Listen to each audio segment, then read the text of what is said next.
If you like our videos, please subscribe. नाकाम लोगों की पहचान। मकसद के बगैर ज़िंदगी गुजारते हैं और दूसरों से इल्म छुपाते हैं, समझते हैं उनको सब मालूम है। वो छोटी छोटी लड़ाइयों में उलझ जाते हैं। नाकाम लोग छोटे जहन के होते हैं। वो मामूली बातों पर इतना उलझ जाते हैं कि वो बड़ी तस्वीर से महरूम रह जाते हैं। जब नाकाम लोगों को वो नहीं मिलता जो वो चाहते हैं तो वो इल्ज़ाम तराशी का खेल खेलते हैं। अपनी नाकामियों का इल्ज़ाम दूसरों को देते हैं। वो अपनी गलतियाँ या इस हकीकत की ज़िम्मेदारी कबूल करने से इनकार करते हैं। आंखों में आंखें डालकर ना देखना, झुके हुए कंधों वाला और चिड़चिड़ापन जिस्मानी ज़ुबान की चंद बुरी आदतें हैं जिनमें नाकाम लोग पड़ जाते हैं।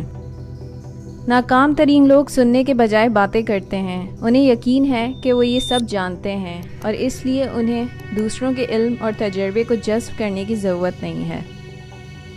वो तब्दीली से डरते हैं, चाहे वो अंदर की हो या बाहर की। नाकाम लोग अपनी सेहत को तरजीह नहीं देते हैं। अगर आपकी कामयाबी आपकी सेहत की कीमत पर आती है तो ये उसके काबिल नहीं है। आप ज़ाती तौर पर या पेशा वराना तौर पर तरक्की नहीं कर सकते अगर आप खतरे से बहुत डरते हैं और हमेशा महफूज जोन में रहने का इंतखाब करते हैं, तो आप हमेशा के लिए नाकाम रहेंगे। नाकाम लोग नाखुश और नाकाम रहते हैं क्योंकि वो दूसरों की कामयाबियों पर तवज्जो मरकूज़ करने में बहुत ज़्यादा वक्त सर्फ करते हैं।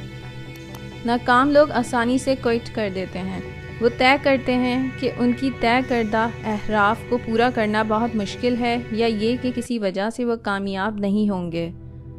हर वक्त एतराज़ करते हैं, अपनी सोच को मुकम्मल समझते हैं, यानी ख़ुद को परफेक्ट समझते हैं। नाकाम लोग हर मामले में ख़ुद को हकदार समझते हैं। उनको ख़ुद समझ में नहीं आता है कि वो ख़ुद क्या चाहते हैं।